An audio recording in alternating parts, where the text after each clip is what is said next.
The Railway Series, Volume 1, The Three Railway Engines, by the Reverend Wilbert Awdry, with illustrations by Clarence Reginald Dalby. Our first story today is Edward's Day Out. Once upon a time, there was a little engine called Edward. He lived in a shed with 5 other engines. They were all bigger than Edward and boasted about it. "The driver won't choose you again," they said. "He wants big, strong engines like us." Edward had not been out for a long time. He began to feel sad. Just then, the driver and fireman came along to start work. The driver looked at Edward.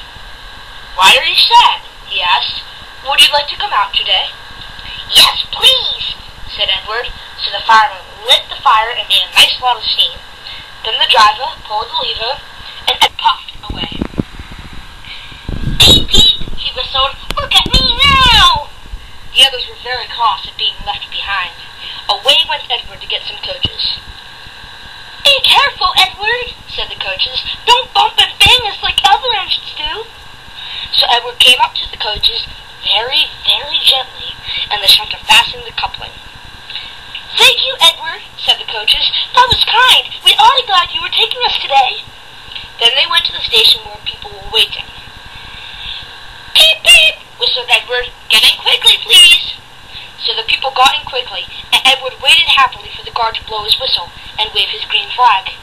He waited and waited. There was no whistle, no green flag. "Beep, beep, beep, beep, beep, beep, beep. Where is that guard?" Edward was getting anxious.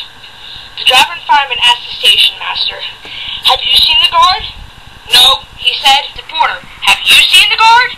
"Yes, last night," said the porter. Edward began to get cross. "Are we ever going to start?" he said. Just then a little boy shouted, "Here who comes!" And there the guard was, running down the hill with his flags in one hand and a sandwich in the other. He ran onto the platform, blew his whistle, and jumped into his van. Edward puffed off. He did have a happy day. All the children ran to wave as he went past, and he met old friends at all the stations. He worked so hard that the driver promised to take him out again next day. "I'm going out again tomorrow," he told the other engines that night in the shed. "What do you think of that?" But he didn't hear what they thought, for he was so tired and happy that he fell asleep at once.